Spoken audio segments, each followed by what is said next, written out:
Bienvenidos a este nuevo One-to-One de BeHealthMed, el espacio donde conectamos la medicina primaria con la medicina especializada para fortalecer la práctica clínica y mejorar los resultados de nuestros pacientes. Hoy hablaremos sobre un tema que, aunque no es tan común, puede estar más cerca de lo que pensamos: los síndromes mielodisplásicos. Estas condiciones pueden pasar desapercibidas, especialmente en etapas tempranas, y ahí radica la importancia del rol del médico primario.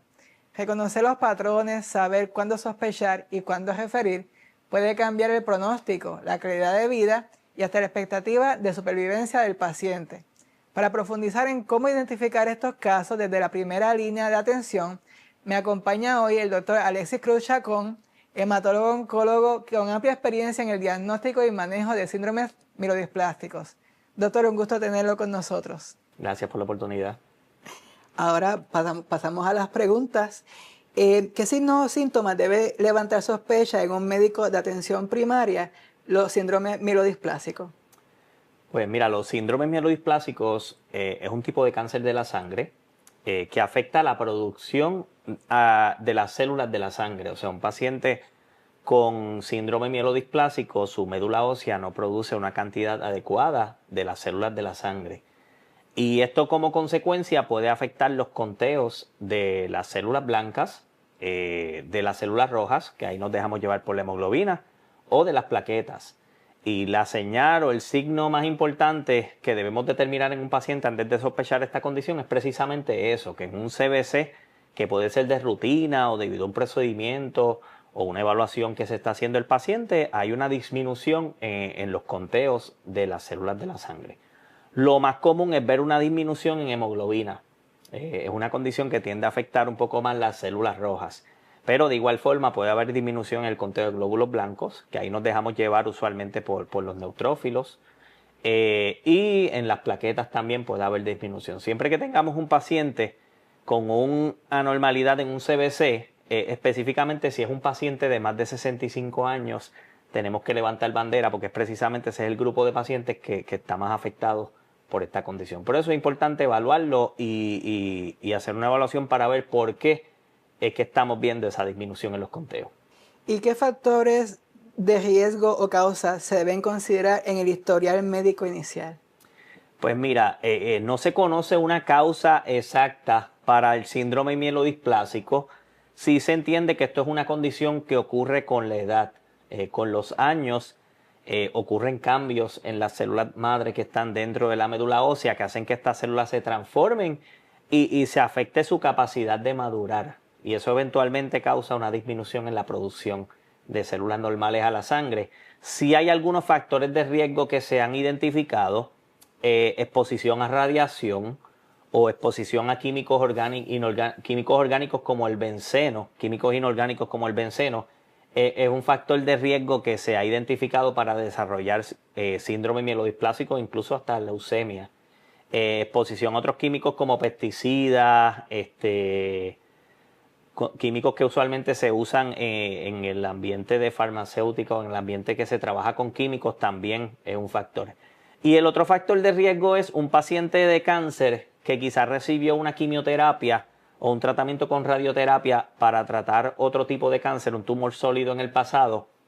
Ese tratamiento puede como consecuencia causar una transformación en las células madre de la médula ósea que eventualmente causa que esa célula se convierta en mielodisplasia o síndrome mielodisplásico. O sea, por lo tanto, por darte un ejemplo más concreto, una paciente de cáncer de seno que recibió quimioterapia y radioterapia como parte de su tratamiento y está curada. Incluso si está curada de ese cáncer de seno, es importante darle seguimiento a ese CBC por lo menos una vez al año, incluso cuando la paciente ya está libre de enfermedad y le estamos dando seguimiento, porque una paciente con historial de cáncer de seno que recibió quimioterapia y radioterapia, que desarrolla de momento una disminución en el conteo de hemoglobina o de glóbulos blancos, eso es algo que hay que evaluar, porque el hecho de haber recibido quimioterapia es un factor de riesgo para desarrollar síndrome mielodisplásico. Y esos son los factores más conocemos. Siempre me preguntan si esto tiene un componente genético, si hay alguna predisposición en la genética para esta condición. Usualmente no es lo más común, pero si lo vemos en un paciente pediátrico, en un paciente más joven, tenemos que hacer una evaluación para ver si hay algún síndrome genético que acompañe o que esté causando la condición. Hay algunos tipos de condiciones genéticas que predisponen al paciente a desarrollar síndrome mielodisplásico y leucemia. Por eso yo lo sospecharía solamente en un paciente joven. ¿Y qué hallazgo en un conteo de células en la sangre deberían alertar al médico primario sobre una posible mielodisplasia? Pues una disminución, como le dije, en la hemoglobina, en los glóbulos blancos, puede ser en las plaquetas.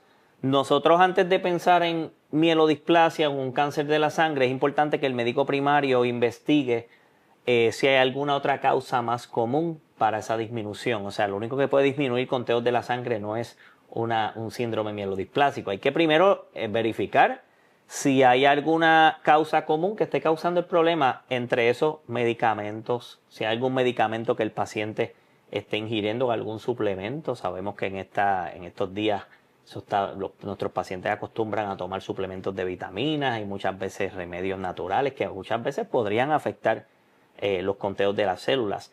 También se hace una evaluación para ver si hay alguna deficiencia de algún nutriente que esté causando la médula ósea. Para poder producir células de la sangre necesita nutrientes como hierro, vitamina B12, ácido fólico. Por lo tanto, un paciente que esté deficiente en cualquiera de esos nutrientes puede desarrollar una disminución en los conteos de la sangre. Y es importante hacer niveles de esos distintos nutrientes para ver si hay una causa. Lo otro es, hay algunas infecciones como hepatitis, como HIV, que podrían afectar la producción de células en la médula ósea. ¿Okay? Y eso es importante descartarlo, hacer pruebas de serología para HIV, hepatitis. Y lo otro importante, si el paciente tiene síntomas de alguna condición inflamatoria crónica, como por darte un ejemplo, lupus, artritis reumatoidea, alguna condición autoinmune, muchas veces estos pacientes pueden tener disminución en los conteos de las células de la sangre por lo mismo, porque esta inflamación que tienen en el sistema puede afectar, puede poner la médula ósea más vaga, puede hacer que la médula ósea produzca menos células. Una vez descartamos todo eso, si encontramos la causa, pues la manejamos. Si es una deficiencia de un nutriente, pues se le da reemplazo. Si es una condición, alguna infección o condición inflamatoria, pues se trata de esa condición. Pero si el punto es que se hacen todas esas pruebas y dan negativas, pues ese es el momento de referir a ese paciente a evaluarse a un hematólogo oncólogo, porque ya tenemos que buscar más a fondo. Ya ahí tenemos que ir a la raíz.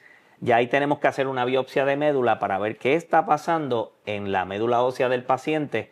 Y mielodisplasia, sobre todo en un paciente, como te dije, de edad avanzada, hay que descartarlo, hay que tomarlo en cuenta. Y ahí es que hacemos una biopsia de médula y de acuerdo a la apariencia de las células que están en la médula ósea y unas pruebas genéticas y unas pruebas de mutaciones que añadimos, podemos entonces hacer el diagnóstico de forma certera y correcta. ¿Y cuál es el tipo de mielodisplasia más común? Pues hay distintos tipos de mielodisplasia. La clasificación de mielodisplasia ha ido cambiando con los años. Anteriormente era algo que se basaba más en la morfología, en la apariencia de esas células en el microscopio. ¿Qué hacía el patólogo? Veía cambios que te indicaban que esa célula en la médula ósea estaba inmadura, que había un arresto en la maduración. La célula madre que está en la médula ósea tiene varias etapas de maduración antes de convertirse en una célula madura. Cuando tenemos mielodisplasia, la célula se queda estancada en esa etapa. Y eso el patólogo lo puede ver en el microscopio, y la clasificación de mielodisplasia antes era en base a esos cambios de morfología. Actualmente la clasificación depende más de las anormalidades genéticas y anormalidades moleculares o mutaciones que tenga el paciente. Por eso es bien importante que cuando uno hace una biopsia de médula ósea, para pensar en mielodisplasia, tenemos que añadir esas pruebas moleculares, esas pruebas de genética, porque eso es lo que nos permite a nosotros como oncólogos saber si el paciente tiene un alto riesgo o un bajo riesgo. Eso es lo que nos permite clasificar la enfermedad, ¿ok? Depende de la mutación o la normalidad genética que tenga el paciente, es cómo vamos a clasificar la mielodisplasia. Me preguntaste qué es lo más común. Lo más común es ver pacientes que tengan mielodisplasia de alto riesgo. Los de bajo riesgo tienen un curso de enfermedad más indolente, muchos de ellos hasta los observamos, pero lo que más vemos en la práctica son pacientes que lamentablemente tienen alto riesgo, y eso lo decidimos en base a los cambios genéticos y mutaciones que tenga el paciente. Y entonces el médico primario hizo las evaluaciones pertinentes Y entonces, ya cuando dice, voy entonces a referir al paciente a un hematólogo, ¿cuál es la información que es conveniente que el paciente ya tenga en cuanto a laboratorios, pruebas, para que el hematólogo pueda evaluarlo prontamente? Muy buena pregunta. Y ahí los médicos primarios, que son parte de nuestro equipo de trabajo, o sea, no debe limitarse el médico primario a ver, ay, los conteos están bajitos, te voy a enviar al hematólogo. Es importante que el hematólogo eventualmente evalúe el paciente, pues nosotros podemos ayudar al médico primario a poder darle al paciente un diagnóstico certero y a tiempo. Pero sí el médico primario puede ir ordenando, una vez envía al paciente al hematólogo oncólogo, estas pruebas para detectar las causas más comunes, como le dije, una deficiencia de algún nutriente, como lo es el hierro, niveles de vitamina B12, niveles de ácido fólico, pruebas serológicas para determinar si el paciente tiene una infección como hepatitis B o C, como HIV, pruebas de cernimiento para condiciones inflamatorias. Hay una prueba que se conoce como ANA, o ANA Titers. Es una prueba que usualmente cuando sospechamos algo autoinmune es la primera prueba que se le hace al paciente. Si ya de antemano el médico primario tiene la iniciativa de ordenar esas pruebas y enviar al paciente al hematólogo oncólogo con esa evaluación hecha, eso nos va a ayudar a nosotros a ganar tiempo, porque entonces podemos determinar más rápidamente si el paciente necesita o no una biopsia de médula ósea y podemos ayudar al médico primario a manejarlo de la forma más correcta y más eficiente posible. Y entonces, ¿cómo el médico primario puede apoyar en la preparación del paciente para una biopsia, aspiración y, si es el caso, trasplante de médula ósea? ¿Y cuáles podrían ser complicaciones de estos procedimientos?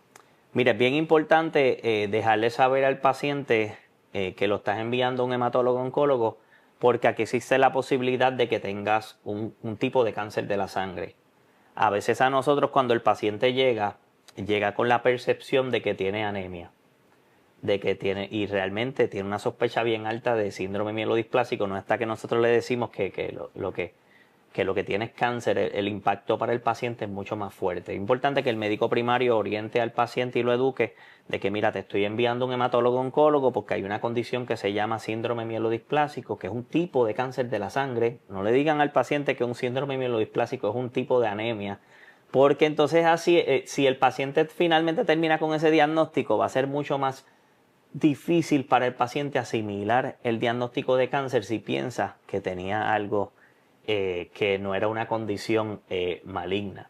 De igual forma, mencionarle al paciente la posibilidad, mira, te voy a enviar al hematólogo oncólogo y existe la posibilidad de que él te haga una biopsia de médula ósea, que es un procedimiento invasivo, pero es un procedimiento realmente que se hace en la oficina, no es una cirugía, no es un procedimiento tan complicado.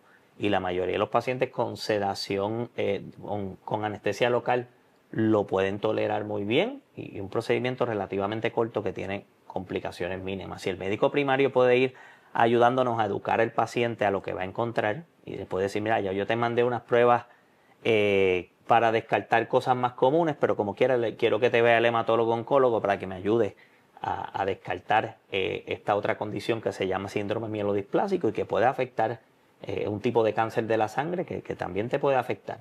Yo creo que si el paciente llega al hematólogo oncólogo con esa percepción de que pues estamos trabajando en equipo junto a su médico primario para darle al paciente el diagnóstico más certero posible, pues va a ayudar a que nosotros hagamos un mejor trabajo con ese paciente y que eventualmente el paciente, independientemente del diagnóstico que surja, pueda asimilarlo mejor y pueda formar parte del manejo de eso. Y entonces, ¿cuáles son los tratamientos actuales de la mielodisplasia? Pues el manejo, el tratamiento de mielodisplasia se define en base al riesgo de la enfermedad. Tenemos dos grupos de pacientes. Tenemos pacientes que son de bajo riesgo, tenemos pacientes que son de alto riesgo. Eso lo decidimos en base a las anormalidades genéticas y a las mutaciones que tenga el paciente. Los pacientes de bajo riesgo tienen un curso más indolente, tienen un curso menos severo. Son pacientes que incluso se pueden observar. Hay algunos de esos pacientes de bajo riesgo que desarrollan una disminución en la hemoglobina y requieren una transfusión de sangre. Hay medicamentos que podemos utilizar para estimular la médula ósea Y para ayudar a vencer ese arresto en maduración, por ejemplo, podemos usar factores de crecimiento como la eritropoyetina. Hay otro medicamento que se llama luspatercept, que ayuda a promover que las células rojas puedan madurar y eventualmente pueda producir más células rojas al paciente. Pero un paciente de bajo riesgo, realmente el manejo se limita a eso, algún factor de crecimiento, algunos se observan, no hay que llevarlo a trasplante, no hay que administrarle quimioterapia. Usualmente estos pacientes tienen un curso de enfermedad más indolente y no requieren hospitalización, no requieren casi transfusión. ¿Okay? Ese es el manejo del paciente de bajo riesgo. Y es importante mantener ese paciente bajo un seguimiento porque eventualmente un paciente de bajo riesgo la condición puede progresar y convertirse en alto riesgo. Ya cuando estamos con enfermedad de alto riesgo, que son pacientes que tienen unas anormalidades genéticas específicas y unas mutaciones específicas, ahí sí ya el paciente requiere de un tratamiento con quimioterapia. Las quimioterapias que se utilizan para síndrome mielodisplásico no son iguales a las que se utilizan para una leucemia aguda. Son unas quimioterapias que tienen una intensidad más reducida. Existe la posibilidad también de que el paciente, si tiene hay mutaciones específicas para que ya tenemos medicamentos aprobados que bloquean esa mutación.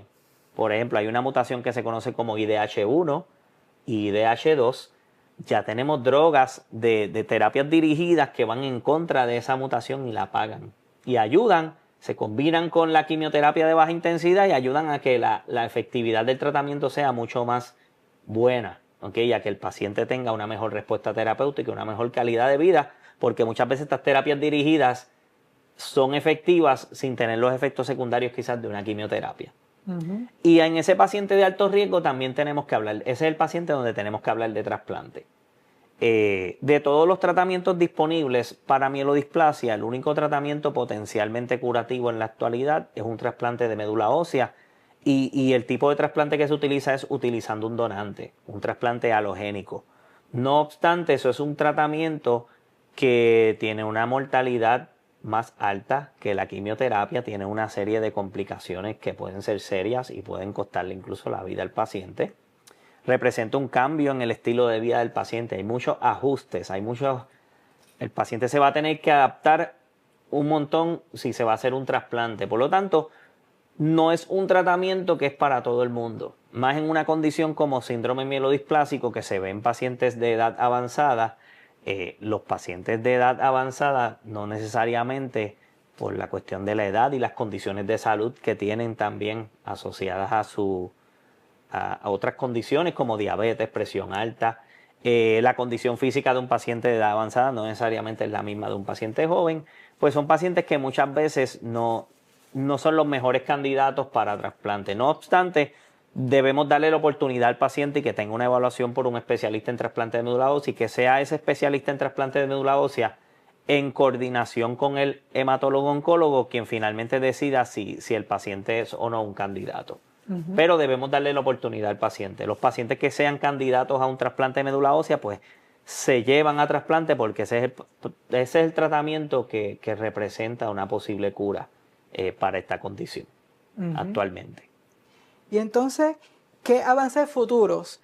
Porque ahora estén en investigación, se esperan en el manejo clínico de estas condiciones. Yo creo que el futuro del manejo de síndrome mielodisplásico actualmente ya está siendo definido por las anormalidades genéticas y moleculares que tengan los pacientes. Como te mencioné ahorita, ya tenemos drogas aprobadas por el FDA que son dirigidas a una mutación específica y han hecho una diferencia en el manejo de esta condición. Esos son avances que se han dado gracias a la investigación y gracias al descubrimiento de mutaciones asociadas a esta condición. La clasificación y la asignación de riesgo de la enfermedad, gracias a las mutaciones, eso nos ha permitido estratificar mejor, dividir mejor los grupos de riesgo y hacer una diferencia mejor entre los pacientes de bajo y alto riesgo. De igual forma, se está investigando, que esos son estudios un poco más recientes, que no están tan maduros, pero la inmunoterapia, se está viendo si hay algún rol de la inmunoterapia en el manejo de mielodisplasia. Ya se han hecho ensayos clínicos con drogas de inmunoterapia para mielodisplasia y esos son estudios que en un futuro veremos los resultados y veremos si hay algún rol de la inmunoterapia para el manejo de esta condición. Y yo creo que eso es importante también en el área de trasplante. Hay mucha investigación de cómo podemos hacer que el trasplante sea menos dañino, menos tóxico y cómo podemos hacer trasplante accesible a la población de pacientes de más de 65 años. Hace 20 años, decir que tú le ibas a hacer un trasplante a un paciente de más de 60 años era como un crimen. Eso era como hablar malo, porque esos pacientes se entiende que no toleraban las dosis de quimioterapia que se usan en trasplante. En la actualidad, gracias a la investigación, y es algo que todavía estamos desarrollando, hemos descubierto la forma de poder hacerle un trasplante halogénico a un paciente de más de 60 años. ¿Por qué? Porque nos hemos dado cuenta que no hay que usar una dosis de quimioterapia tan alta. Podemos modificar la dosis de quimioterapia, utilizar regímenes de lo que llamamos intensidad reducida, y eso ha permitido que el trasplante de médula ósea halogénico, muchos más pacientes, incluyendo pacientes de más de 60 años, se beneficien del mismo. Y eso es algo que se está investigando todavía. Se están buscando mejores estrategias de tratamiento y seguimiento para poder hacer trasplante halogénico, que es el único tratamiento potencialmente curativo accesible a más pacientes con la condición. Doctor Cruz Chacón, usted nos ha dado un repaso de la actualidad y del futuro del manejo clínico de la mielodisplasia. Así que en ese sentido, ¿qué mensaje final le gustaría transmitir a los médicos primarios sobre la detección de la mielodisplasia y el rol de los hematólogos oncólogos en la misma? Que estén pendientes al CBC.